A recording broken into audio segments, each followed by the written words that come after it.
Primeiramente, agradeço a todas e a todos que possam estar assistindo a esta palestra. O meu nome é Rafael Weinstock. Eu estou aqui na biblioteca do Tattva Nirmanakaya, esta maravilhosa organização de caráter esotérico ou ocultista que fica aqui na cidade do Rio de Janeiro. Nós fazemos parte do círculo esotérico da comunhão do pensamento, para o qual estamos gravando esta palestra. Hoje vamos falar sobre os fundamentos do esoterismo. Há muitas disciplinas, tais como magia, cabala, hermetismo, astrologia, quiromancia, dentre diversos outros estudos, o estudo do tarô, da cabala, do sufismo, em tantas tradições espirituais e religiões foram desenvolvidos caminhos místicos com os mais diversos nomes e ensinamentos espirituais. Vamos procurar não exaurir exatamente o tema, mas examinar algumas dessas disciplinas que vemos de forma separada. Em parte, a reflexão de hoje vai exatamente por essa pluralidade de assuntos, mas ao mesmo tempo a descoberta de uma unidade. Que unidade é essa? Se nós pegarmos o exemplo da cabala, sempre importante lembrar, como procuro colocar nas nossas palestras, como muitos outros falam hoje contemporaneamente, cabala significa recepção. E, portanto, o sentido profundo, o sentido que devemos guardar de cabala é uma espécie de estudo que nos dota da capacidade de recebermos em nossas almas a divindade e termos, então, uma experiência espiritual profunda e sagrada. Se pegarmos, no entretanto, o livro fundamental da cabala, chamado Sefer Yetzirah, normalmente, Sefer Yetzirah é traduzido como livro da criação. Entretanto, essa não é uma tradução correta. O termo Sefer significa livro e Yetzirah significa formação. Essa, inclusive, é uma palavra importante dentro da tradição da cabala. De forma inequívoca, significa, de fato, formação. Mas, então, esse livro da formação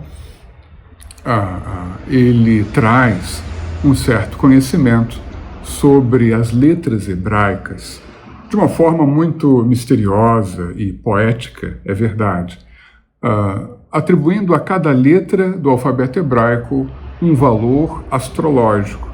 Portanto, algumas letras correspondem aos 12 signos, outras letras correspondem aos chamados 7 planetas tradicionais. Aqui vamos abrir apenas um parêntese importante. Quando falamos 7 planetas tradicionais, ou quando a tradição ocultista menciona esta expressão, há a compreensão implícita de que se tratam dos 5 planetas, efetivamente, corpos celestes que podem ser observados a olho nu e que são chamados de planetas pois possuem certos movimentos diferentes das outras estrelas do céu. São, portanto, entendidas como estrelas errantes, né, em contraposição às chamadas estrelas fixas, que seriam as outras estrelas que estão no céu. Então, os 5 planetas que podem ser vistos a olho nu e os 2 luminares, o Sol e a Lua, que não são planetas. Mas, justamente, simplificando, a tradição chama os 2 luminares e os 5 planetas de 7 planetas tradicionais. Dito isso, justamente ali no Sefer Yetzirah, esse livro que muitos vão dizer como o primeiro livro da Cabala, ele vai fazer equivalências entre os 7 planetas e 7 letras hebraicas. de tal forma que todo o alfabeto hebraico vai ser colocado numa equiparação com valores astrológicos, né? Podemos perceber, já de início, sem tentarmos nos aprofundarmos no tema da Cabala, que ela está se baseando, ela está se fundamentando em ideias astrológicas. É interessante também notar e sublinhar essa ideia de que, quando falamos desse significado de Sefer Yetzirah, que significa, portanto, livro da formação, que muitos de nós repetem livro da criação, sem se perguntar o porquê, sem tentar entender o significado que está por trás, a raiz, o fundamento propriamente, o fundamento esotérico, não é? O fundamento oculto do que estamos dizendo. Apenas a pessoa, então, repete um termo sem ter a compreensão desse termo. Isso é algo muito crítico e importante. Nós devemos sempre ter a humildade e nos perguntarmos: sabemos do que estamos falando? E também entendermos que, por mais que venhamos a estudar ou a compreender um assunto, sempre existirá algo que não sabemos a aquele respeito. Não importa se a pessoa estuda matemática há muitos anos, há 20 anos, há 30 anos, certamente há algo sobre a matemática que essa pessoa não sabe, não é? O ponto não é não sabermos. O ponto é sabermos lidar com aquilo que estamos veiculando, aquilo que estamos falando, aquilo que estamos usando no nosso dia a dia e propagando para outras pessoas. Esse algo que estamos usando, nós o compreendemos minimamente bem, né? Essa questão do livro da criação nos fala sobre isso. Quantas pessoas repetem isso, mas não percebem o erro que cometem. Que fique, então, essa reflexão. Mas, então, percebemos que a astrologia fundamenta ali a ideia da Cabala. Se nós pegarmos de outro lado a alquimia, a extraordinária alquimia, a verdadeira rainha do ocultismo, vamos ver que as práticas da alquimia são extremamente complexas, mas estão diretamente ligadas a fenômenos celestes, mais uma vez de caráter astronômico e astrológico. A astrologia nada mais é do que a interpretação dos fenômenos astronômicos. Portanto, o que dita a ordem, a regularidade desses processos alquímicos está justamente ligado à ideia da movimentação dos astros e da interpretação dos seus significados. Vemos mais uma vez que a astrologia dá uma base também para a alquimia. Vamos pegar então a magia, esta que este que é um nome extraordinário, ou um princípio de importância absoluta para o ocultismo. Como que a magia procede? Com os seus procedimentos, com as suas funções. Se o mago quer fazer um determinado ritual para o seu esclarecimento intelectual, ele vai, então, escolher o momento apropriado. A magia divide os dias da semana por correspondências astrológicas, efetivamente. A segunda-feira, por exemplo, é o dia da Lua, a terça-feira, o dia de Marte, a quarta-feira, o dia de Mercúrio, a quinta-feira, o dia de Júpiter, a sexta-feira, o dia de Vênus, o sábado, dia de Saturno e, finalmente, o domingo, o dia do Sol. Então, de acordo com o significado destes 7 planetas tradicionais, efetivamente, o mago vai buscar um dia apropriado para fazer o seu ritual. Se ele quer, então, a sabedoria plena, talvez ele escolha o dia do Sol, o dia justamente deste astro que rege o sistema solar e é como que o coração espiritual de todo o nosso sistema. Se o indivíduo quer essa sabedoria esclarecedora maior, naturalmente, talvez ele busque o dia do sol. Por outro lado, se busca algo mais intelectual, talvez ele entenda que a quarta-feira, o dia de Mercúrio, que rege a intelectualidade humana, seja o mais apropriado. Não vou entrar em mais detalhes. Poderíamos ficar aqui talvez horas debatendo as ideias e propostas da magia nesse sentido. Mas, seja como for, podemos ver também que a magia é embasada, fundamentada pela astrologia. Se pegarmos o hermetismo, vamos falar desta brilhante ciência, vamos chamar assim. Sabemos que, do ponto de vista universitário, esses conhecimentos sobre os quais estamos falando no momento presente não são considerados ciências. Entendemos que isso é uma questão momentânea, por razões históricas, por uma série de questões, talvez abusos que tenham sido cometidos ao longo do tempo pela espiritualidade, ou melhor dizendo, pelos seres humanos, utilizando esses conhecimentos espirituais, essas ideias tenham caído em descrença para muitos. Entretanto, consideramos que em algum momento a própria universidade chegará a explorar todos esses conhecimentos que deixarão de ser ocultismo e passarão a ser conhecidos à luz do dia por todos. O caráter oculto é um caráter momentâneo. O que hoje é matéria de ocultismo, amanhã será de conhecimento de todos, certamente.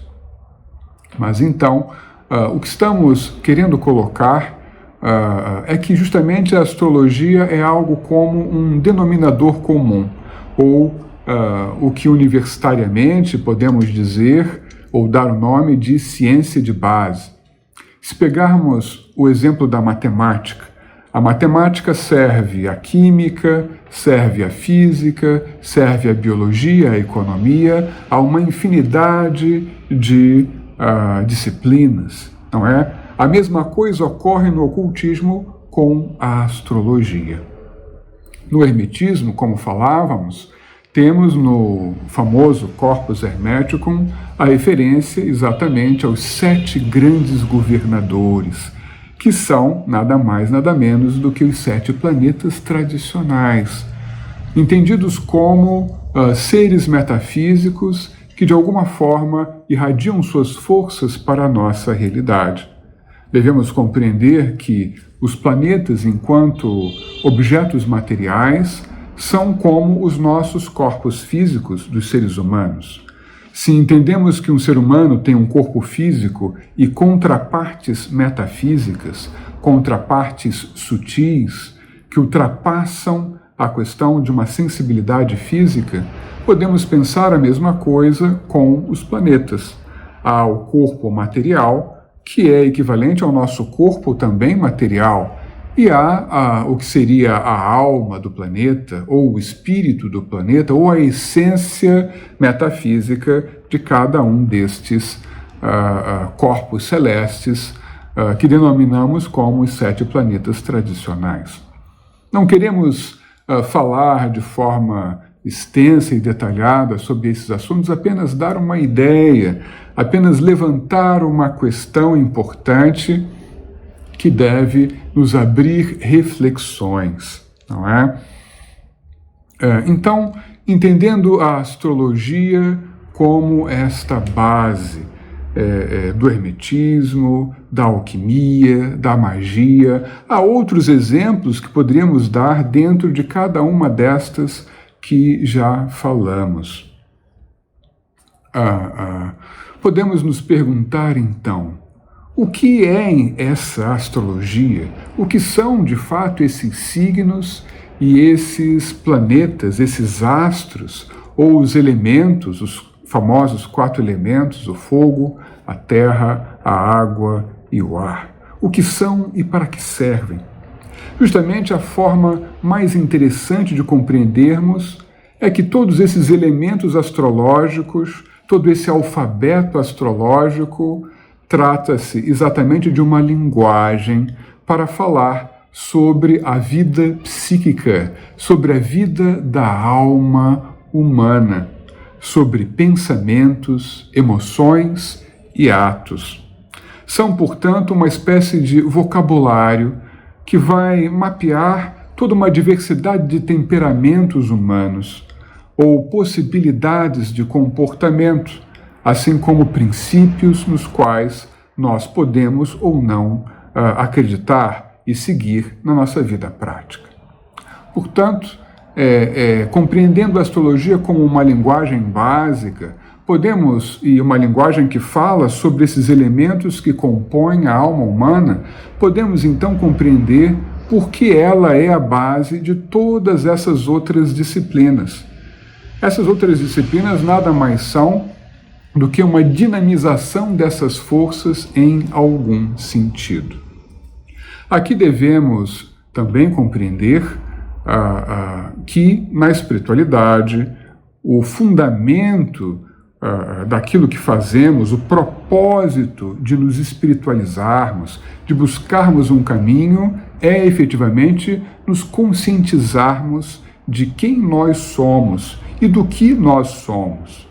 A composição efetiva de nossa alma, de nossos pensamentos, um mapeamento do nosso mundo interno para sabermos os nossos potenciais e, particularmente, entendermos a nossa forma particular enquanto indivíduo de encarar o mundo, os nossos defeitos, as nossas qualidades, as nossas virtudes. Quanto mais consciência tivermos, mais teremos poder efetivamente de escolha. Podemos reparar que quando falamos sobre cabala, hermetismo, magia, alquimia, embasadas pela astrologia, que estamos falando de uma forma de astrologia que transcende a própria perspectiva do que conhecemos como mapa astral. O mapa astral é muito importante, tem a sua função, mas a astrologia é algo muito maior. É um estudo como uma árvore imensa com diversas possibilidades. O mapa astral fala efetivamente da alma humana e deveria ser um momento para a pessoa que busca realizar o mapa, um momento de conhecer a si mesmo, conhecer o seu mundo interno e as suas potencialidades. Na astrologia não existem fatores efetivamente negativos ou positivos. Todo signo é duplo na sua significação. Todo planeta é duplo, todo elemento é duplo. De que forma? Um signo, ele tanto pode ser compreendido de forma superlativa, ou seja, na sua virtude, quanto de forma baixa, de forma mal aplicada. Qualquer ideia de uma força que nós possamos compreender ou capacidade pode ser usada de forma correta ou incorreta. Essa é a distinção entre o que chamamos de virtude e defeito, portanto. Quando temos um traço muito forte em nossa personalidade, nós geralmente usamos das duas formas, de forma errada e de forma certa. Afinal, precisamos errar para podermos aprender a melhor utilização daquela força. Então, não existe propriamente um signo, como algumas pessoas pensam, que seja sumamente bom e outro que seja apenas ruim. Né? Isso absolutamente não existe. São apenas forças e diversos tipos de forças que podemos usar e devemos aprender efetivamente a usar. Então, voltamos a um tema muito caro para nós, para o ocultismo, para o esoterismo, que é a dualidade dos contrários. Ou seja, cada signo e cada planeta em si possui a dualidade dos contrários, no caso pensando virtude e defeito, que cabe já como reflexão para cada um de nós pensar ao estudar um signo ou estudar um planeta, justamente se estamos com a balança pendendo para a virtude ou para o defeito. Portanto, essa duplicidade já também nos apresenta a própria questão do livre-arbítrio, que somos livres para escolher uma boa utilização ou má utilização.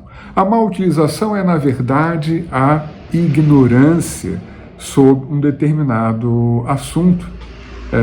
Não é dessa forma? E quanto mais vamos ganhando consciência naquele sentido, mais vamos entendendo o que é errado e o que é certo.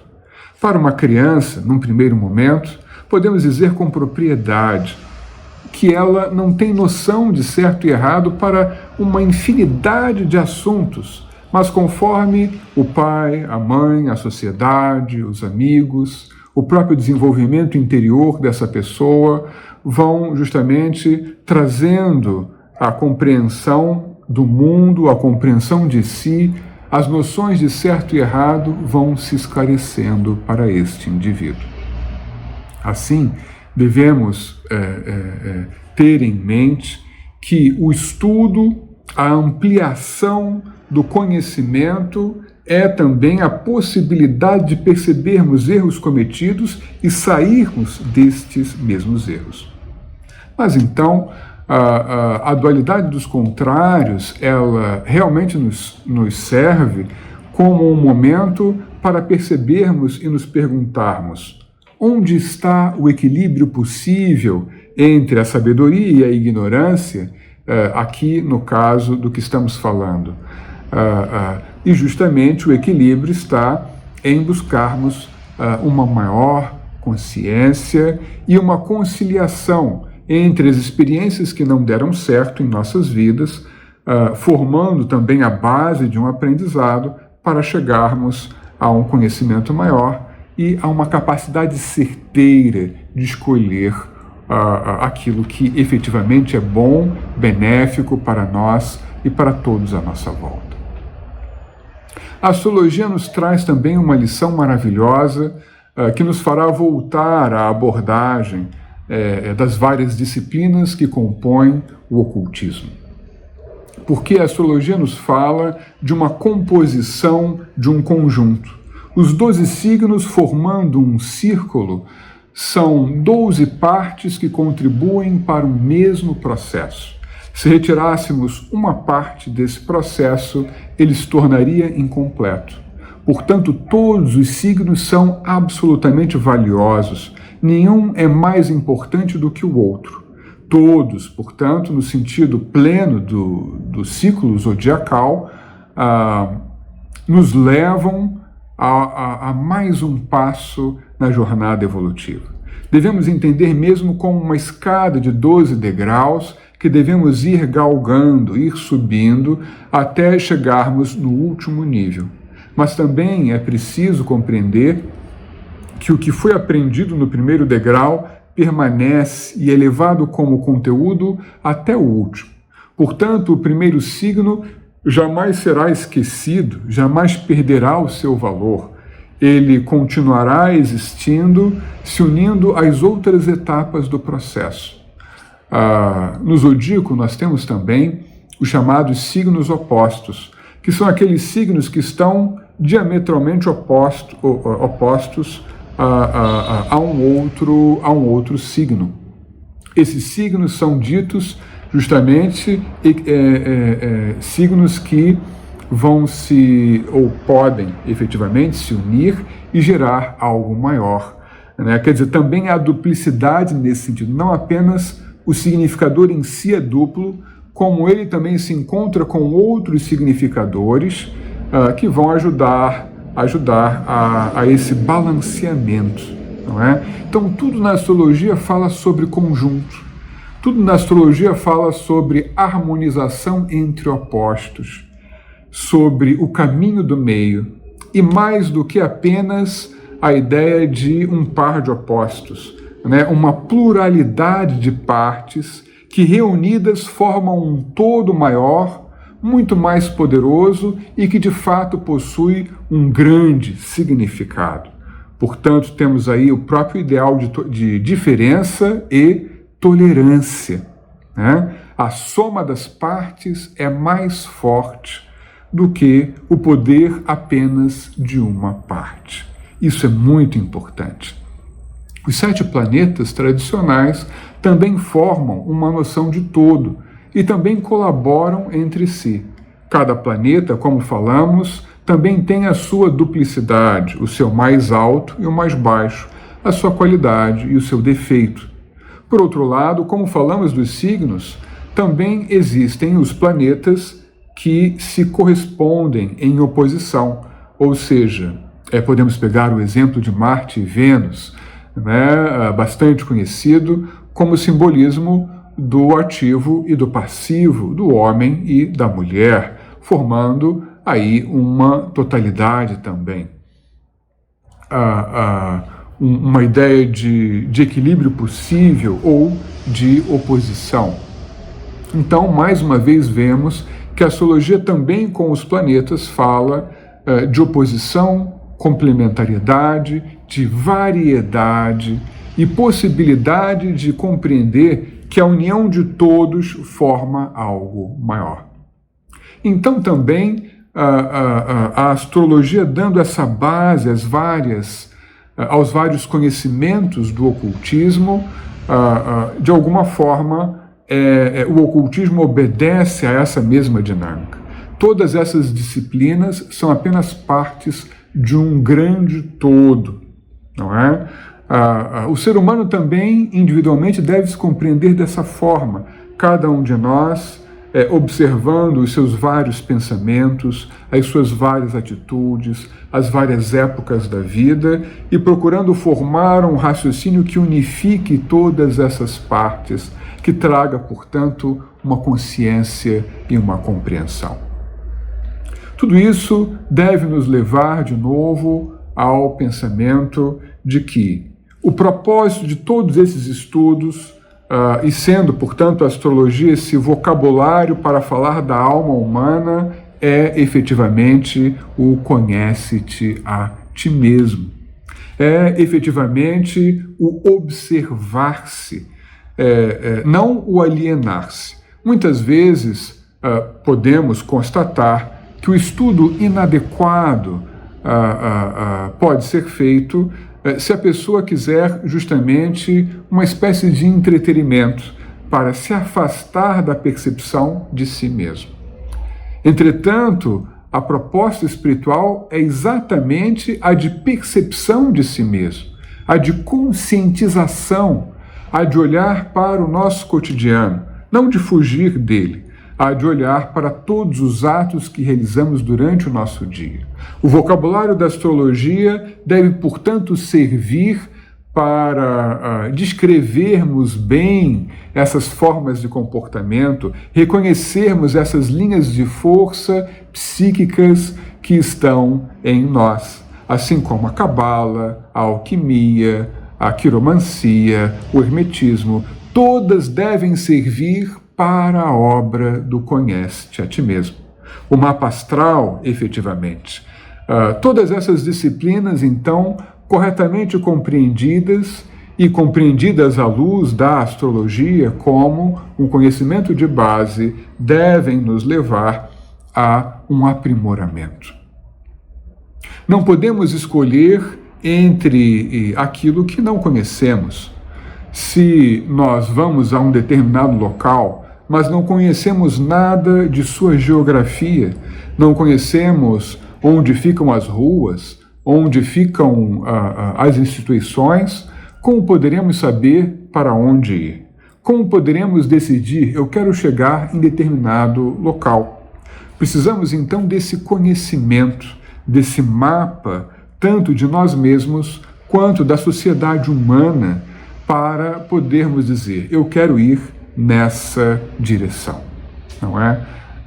A base do motivo de espiritualizar-se, é claro, é o conhecer-se e compreendendo que dentro de cada ser humano há algo maior. Assim é a nossa crença ocultista, assim é o próprio sentido de ocultismo, há algo oculto em cada um de nós, há algo que entendemos que é propriamente divino e sagrado, que é a raiz da própria vida, Então, conhecer-se é buscar essa raiz e se reencontrar com esse algo sagrado, com esse algo divino, não é? Entretanto, o aspecto específico, o aspecto que vai entrar no nosso cotidiano, que vai entrar na praticidade da vida, é aquele que vai nos observar dentro da nossa vida efetiva. Não podemos nos conhecer se não fizermos essa confrontação com os nossos hábitos, com os nossos pensamentos recorrentes. Então, desenvolver uma autocrítica, uma autopercepção, não é? E aí que está o poder efetivo de todas essas disciplinas. E aí também que todas elas se encontram, todas elas encontram um motivo maior de existir e nos dão instrumentos poderosos para modificarmos a nossa vida. Vou apenas colocar de uma forma sintética o que muitos instrutores espirituais compreenderam como a base, a essência do que cada um de nós deve procurar realizar como objetivo, no sentido de subirmos, de ascendermos a algo divino, a algo sagrado, compreendendo que esse algo divino e sagrado está dentro de cada um de nós e não fora. Ascendermos então a uma região interna própria, sagrada. A astrologia nos dá esse mapa, esse direcionamento para fazermos esse caminho a essa região interna própria, pura e mais sagrada, certamente. Assim como a alquimia, a magia corretamente compreendida, a alta magia, como o nosso mestre Eliphas Levi nos fala, ou a magia sagrada. Mas, justamente, uma vez que nós tivermos ascendido esse algo superior, devemos retornar ao plano material, trazendo as inspirações, trazendo os benefícios para o mundo concreto, para a objetividade da vida, para compartilharmos com nossos irmãos. O nosso querido mestre Eliphas Levi, que nos serve como modelo no círculo esotérico da comunhão do pensamento, no Tato Nirmanakaya, nos vários tatos existentes, ele nos colocou essa brilhante frase, né, que nos fala que a harmonia resulta da analogia dos contrários. Frase que resume várias coisas sobre as quais falamos hoje. Mas frase através da qual podemos colocar a questão do divino e do humano, né? A dualidade dos contrários, pensando o mais alto e o mais baixo, o mais sagrado, o mais divino, o mais essencial e o mais materializado, o mais realizado efetivamente no mundo concreto.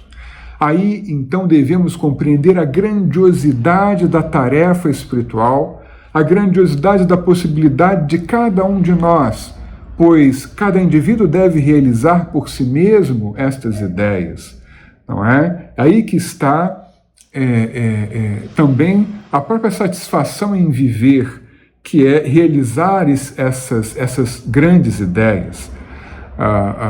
Mais justamente, a analogia dos contrários entre o mais alto e o mais baixo para cada um de nós deve, então, ser essa: buscar a inspiração suprema através de uma ascensão ao divino em nós, realizando nossas orações, nossos rituais, nossos estudos para isso, e depois o retorno à materialidade para manifestar, para concretizar e, acima de tudo, para compartilhar com o outro. Agora, tudo isso parte de uma noção esclarecida relativa a todas essas disciplinas que formam, portanto, uma pluralidade, mas que diz respeito a uma unidade. Que todos possamos, caríssimas irmãs, caríssimos irmãos, formarmos nossas compreensões, formarmos nossas reflexões individuais e chegarmos então a extraordinárias realizações no nosso mundo concreto. Agradeço a todos.